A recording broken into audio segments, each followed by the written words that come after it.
Et c'est juste, oui, c'est quelque chose que je n'aurais jamais pensé voir. Après avoir vécu en Allemagne, j'ai constaté à quel point les gens étaient soumis à une propagande qui les poussait vers cette mentalité transatlantique. Il y avait vraiment un sentiment organique, populaire, du moins chez les Allemands de l'Ouest, comme les Berlinois de la classe moyenne, qu'ils avaient une dette envers les Juifs, et que la façon de la rembourser était de soutenir Israël de tout leur cœur. Et cet ethos traditionnel allemand s'est effondré, s'est brisé contre les dures réalités du nouvel Holocauste. La majorité des Allemands souhaitent que l'on exerce plus de pression sur Israël à propos de Gaza.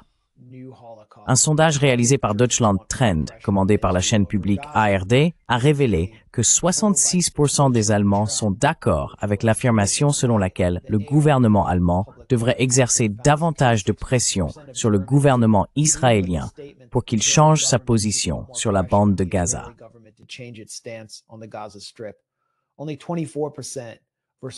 Seuls 24% des personnes interrogées étaient en désaccord avec cette position.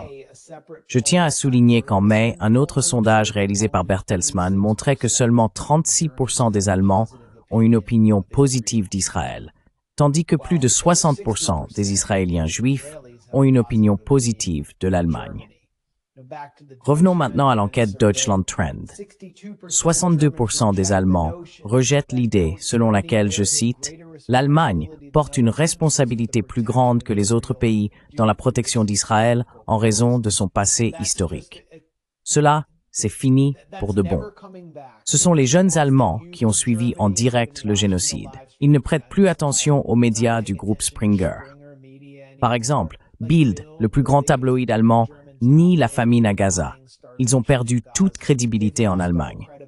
Et les tendances allemandes reflètent celles que nous observons aux États-Unis. C'est à cela que Mears réagit, en plus de la pression du centre-gauche.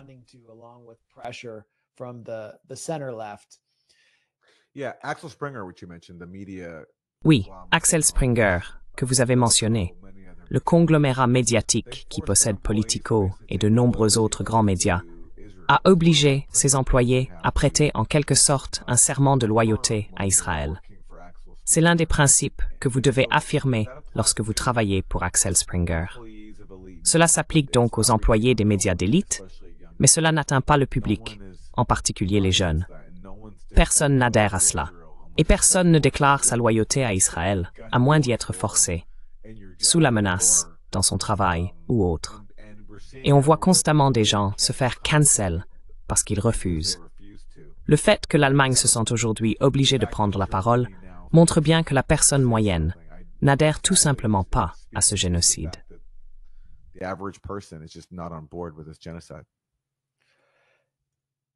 Parce qu'ils peuvent le voir, ils ne l'avaient jamais vu auparavant.